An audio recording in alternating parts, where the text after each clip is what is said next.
వచ్చే ఏడాది నియోజకవర్గాల పునర్విభజన జరగనుందా? జరిగితే దక్షిణాది రాష్ట్రాల్లో లోక్సభ సభ్యుల సంఖ్య తగ్గుతుందా? తమిళనాడు ఎందుకు ఆందోళన వ్యక్తం చేస్తోంది? అసలు డీలిమిటేషన్ జనాభా ప్రాతిపదికన చేయడం మంచి పద్ధతేనా?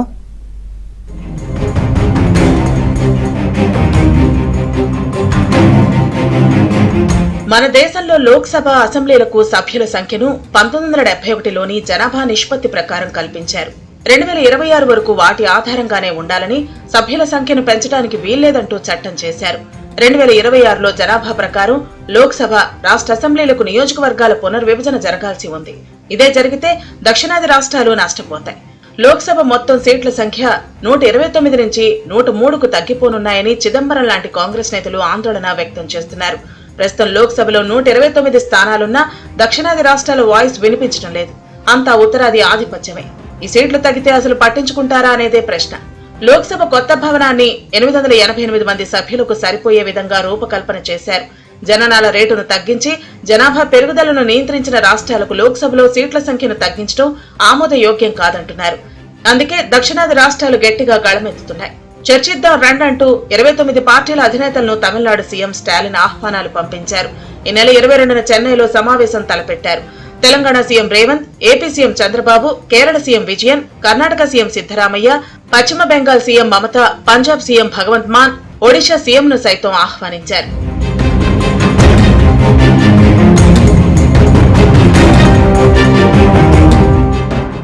Delimitation is a very important and burning issue which will affect the entire South, and not only the entire South, it will affect the Northeast states and states like Punjab.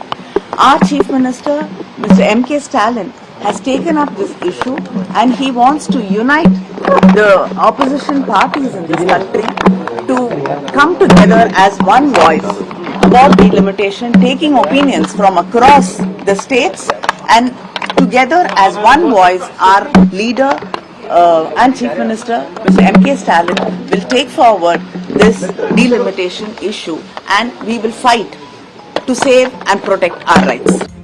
1971 తర్వాత దక్షిణ భారత రాష్ట్రాలు జనాభాను బాగా తగ్గిస్తూ వచ్చాయి. అదే సమయంలో ఉత్తర భారతంలోని చాలా రాష్ట్రాలు జనాభాను పెంచుతూ పోయాయి. దీంతో జనాభాను నియంత్రించిన దక్షిణ భారత రాష్ట్రాలకు లోక్సభలో సీట్ల సంఖ్య తగ్గుతుంది. జనాభాను పెంచిన ఉత్తర రాష్ట్రాలకు లోక్సభలో సీట్లు పెరుగుతాయి.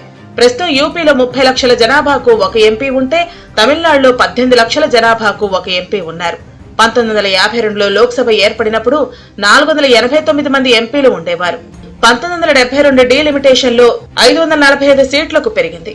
ఆ తర్వాత మళ్లీ సీట్లు పెరగలేదు. జనాభా ఆధారంగా సీట్ల సంఖ్య పెంచితే తప్పులేదు, కానీ ఆ పెంపు కొన్ని రాష్ట్రాలకే పరిమితమైతేనే సమస్య. ఇప్పటికే నిధుల విషయంలో దక్షిణాదికి తీవ్ర అన్యాయం జరుగుతోంది.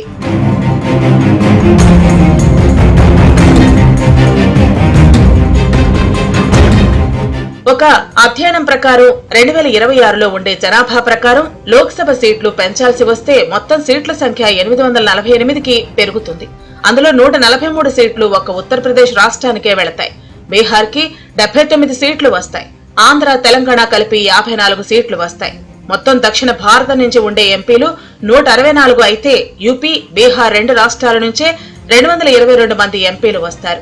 ఉత్తరప్రదేశ్ రాష్ట్రంలోనే 63 ఎంపీ స్థానాలు పెరుగుతుంటే మొత్తం దక్షిణ భారతం అంతా కలిపి పెరిగేవి 35 సీట్లే.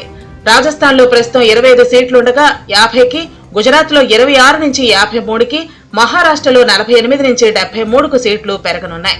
దానివల్ల కేంద్రంలో ఉత్తరాది ప్రాబల్యం పెరిగి దక్షిణాదికి తగ్గుతుందని వాదిస్తున్నారు.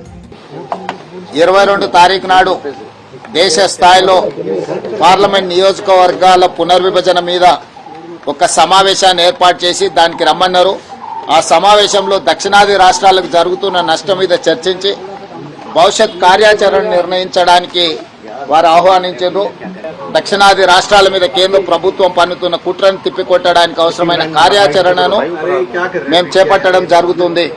డీలిమిటేషన్ జరగాలంటే 2021లో జనాభా లెక్కలు జరగాలి, కానీ జరగలేదు. ఇప్పటిదాకా మొదలు కాలేదు కూడా.